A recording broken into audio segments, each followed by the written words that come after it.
Natalie was 19, drunk and deliriously happy that night. She was going to marry Nick, the love of her life, the very next day. Her head was buzzing from the drinks, but she remembered stumbling her way down the dimly lit corridor to her room. She was out as soon as she hit the bed.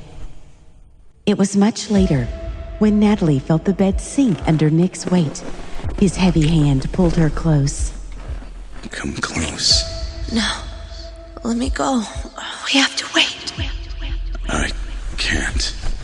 Natalie wanted her wedding night to be her first time, but things were spiraling out of control, fast. She let her desires take control. When she woke up in the morning, she couldn't help but smile. Even though she had a splitting headache, she felt deliciously sore and alive. She heard Nick taking a shower in the bathroom and had half a mind to join him when she heard a knock on the door.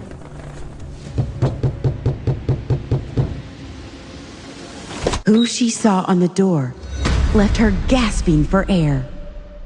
Nick? Natalie was dumbfounded. If Nick was here, who was in the shower? Who was the man she had mistaken for Nick last night? The mess in the room was evidence of what had happened there. Natalie didn't know how to explain and barely got a grip on her thoughts. How could she have lost her virginity under such strange circumstances? What should she do? She couldn't bear to stay in this room even a second longer. She hurriedly picked up her clothes from the floor and rushed home. But bigger surprises awaited her. How? How could you do that? Natalie's father, Tom, was furious.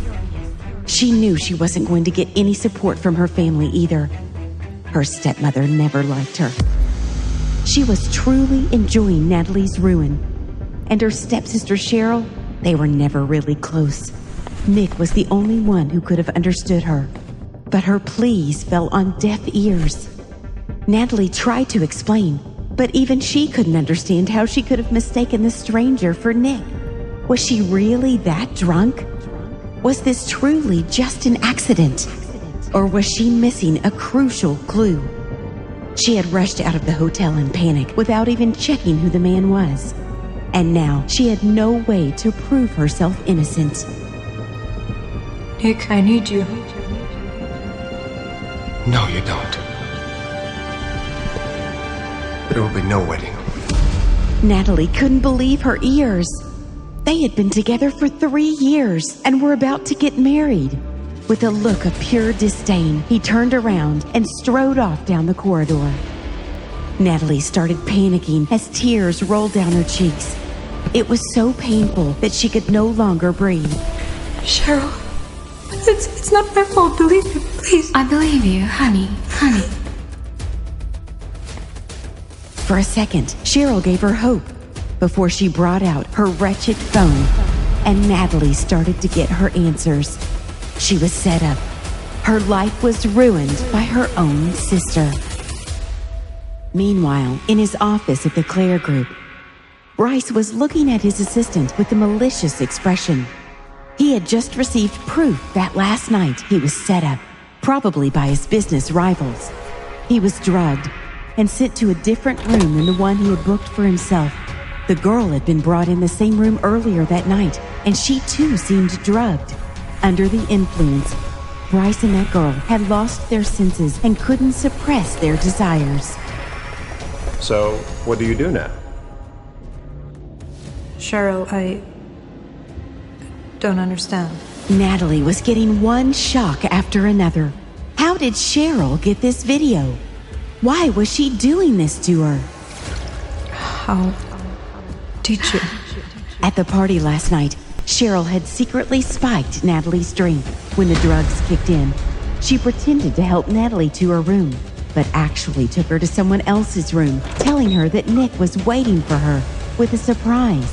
So later, under the influence, Natalie didn't suspect a thing and believed the man in the room was Nick. But why? Because I want to marry Nick. Natalie's world had fallen apart.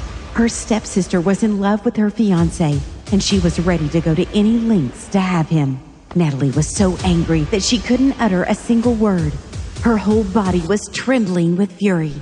She rushed forward hysterically and wrapped her hands around Cheryl's neck. Hearing the commotion, her father rushed out angrily. Go! It was her! She set me up! How dare you accuse my daughter of anything? You're just as wild as your mother was. Unable to bear the pain any longer, she was on the verge of tears. From now on, she's no longer my daughter. What? Dad, what? Natalie's father was easily influenced by her stepmother. He was an egoistic man, and he was deeply embarrassed when Nick canceled the wedding. He told Natalie to pick up her stuff and leave the country immediately. Natalie thought of her mother and her childhood, but no matter how hard she wished, she could never return to that time. Cheryl continued to pretend that she was innocent and gloated as she watched Natalie get kicked out of her house in a sorry state. Bryce told his assistant to go and check the identity of the woman who was in the room, but the assistant couldn't find her because at the same time, Natalie was being sent away. Natalie didn't even stay a night before she was packed off and sent out of the country. She had been exiled without knowing when she could return. She had lost everything in one night. From now on, she was on her own and alone in this world. But one question kept nagging her. Who was the man she had slept with the night before? 9 years had passed since she had been exiled, and in all that time, she had made even one phone call to her family. All her feelings had been erased on the day she was thrown out.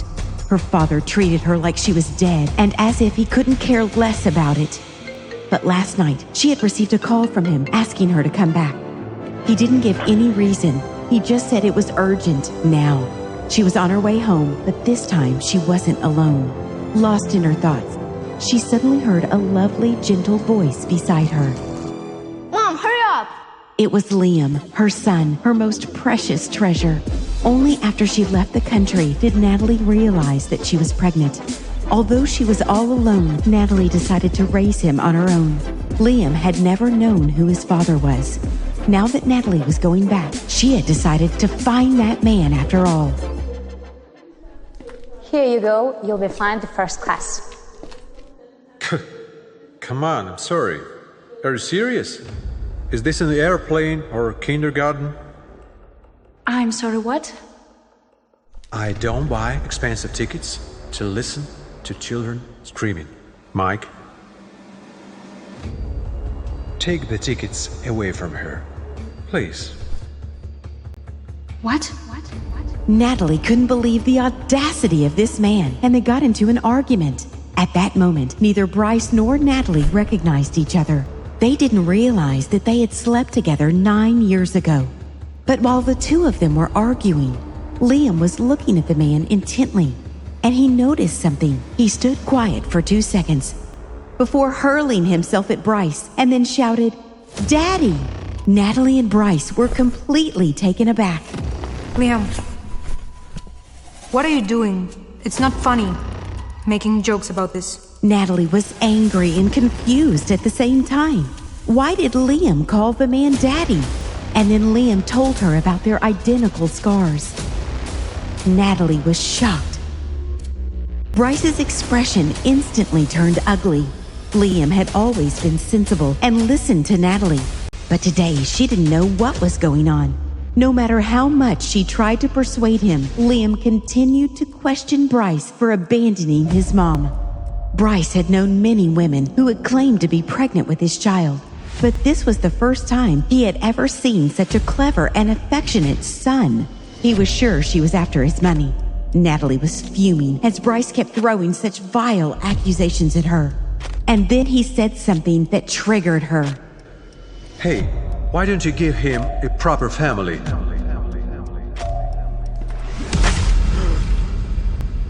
Whoa. Don't you dare tell me and my son how to live our lives. Liam, come on. Natalie ignored the fuming man and went on her way. No woman had ever put Bryce in his place before. They were all infatuated with his strength and authority. But for the first time, he had met his match, and he was amused by her. After 9 years, she had discovered that their relationship was only worth this much. The slap was loud and clear. If you say that again, you'll get a second one. It goes for you too. Fraud. Cheryl's face turned red on being called a fraud. How dare you? Do you think that because you're a woman, I won't do anything to you? Don't touch my mom!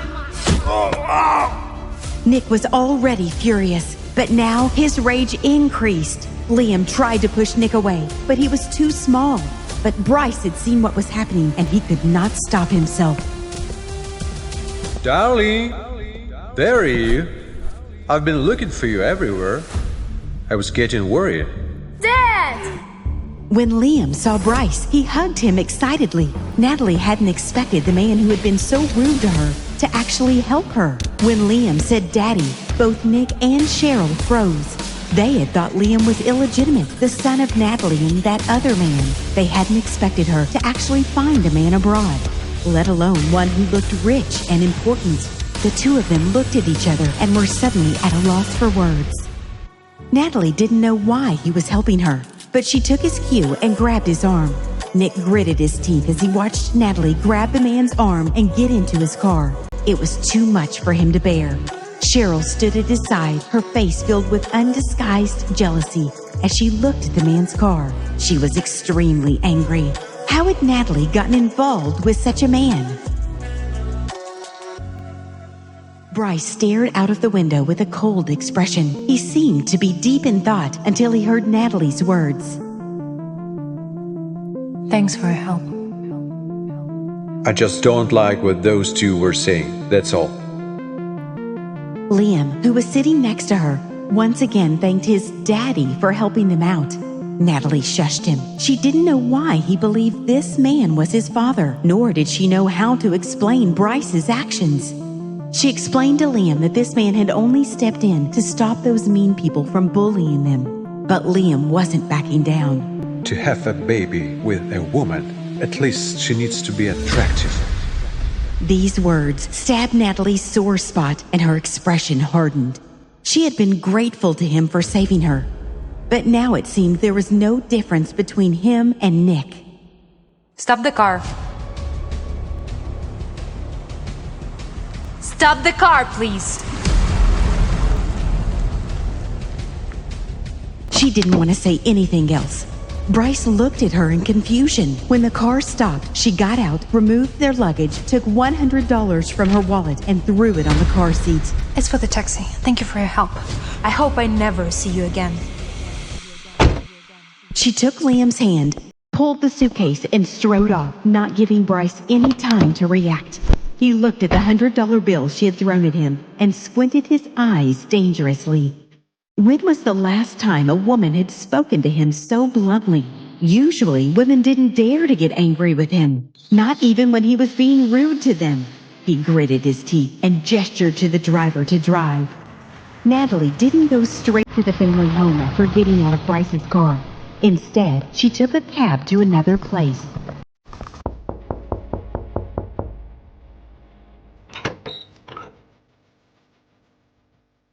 Natalie. Granny. Natalie quickly stepped forward to hug her granny. Her heart warmed and her eyes filled with tears. How much suffering have you endured while you've been away? Hello, I'm Liam. Her grandmother was the closest person in the world to her. Naturally, she was overjoyed to see her precious granddaughter and delighted to meet Liam. She doted on him, wishing that she could keep him locked up in her heart. After a really long time, Natalie was able to breathe freely in a safe space. Having experienced so many things in her own life, Natalie's granny knew what to ask and what not to ask. And since her granddaughter didn't seem to want to talk about it, she didn't ask about the child or who his father was. Natalie stayed at her grandma's for the night. She was happy to come back to the place she had spent her childhood in. After a long time, she didn't feel alone in this world. She felt good here, and nothing could destroy this euphoria. Nothing except Hello again, sis. I knew this was the place to look for you. I don't think we have anything else to talk about. Please, don't bother me, okay? Wait. We didn't really want to come here. Yeah, Daddy asked us to come. He wants to see you right.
Strange kid here.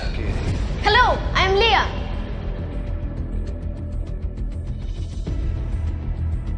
I will never accept him as the part of the Davidson family. Tom was breathing heavily, and Cheryl found the perfect opportunity to instigate him. Daddy, don't be so angry. This child, it's not his fault. Besides, he's your grandson. Don't you dare call him that.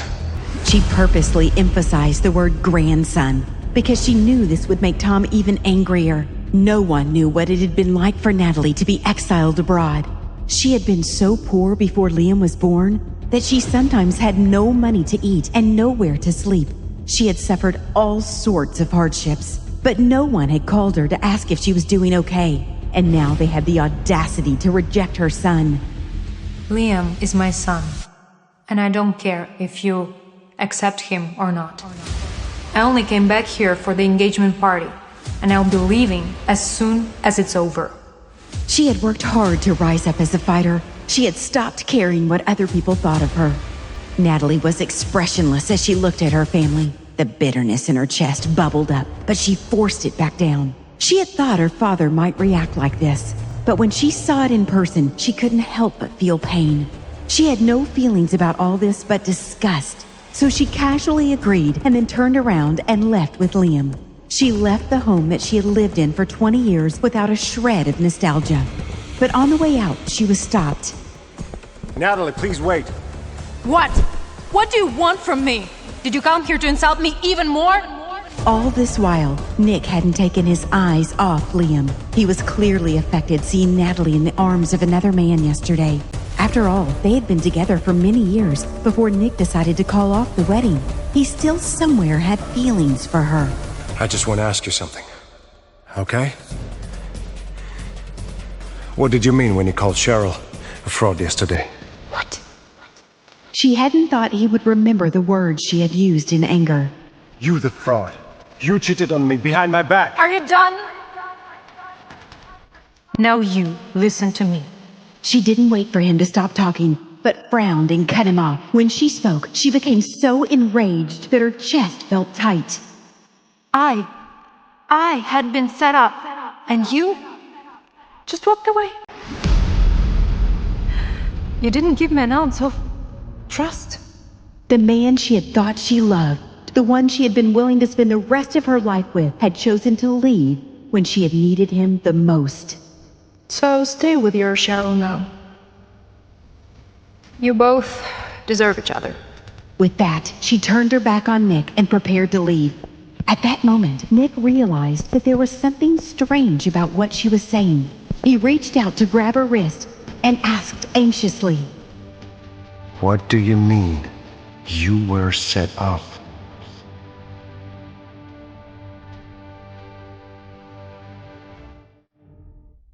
Listen to the audio series, The Return, only on the Pocket FM app. Download now.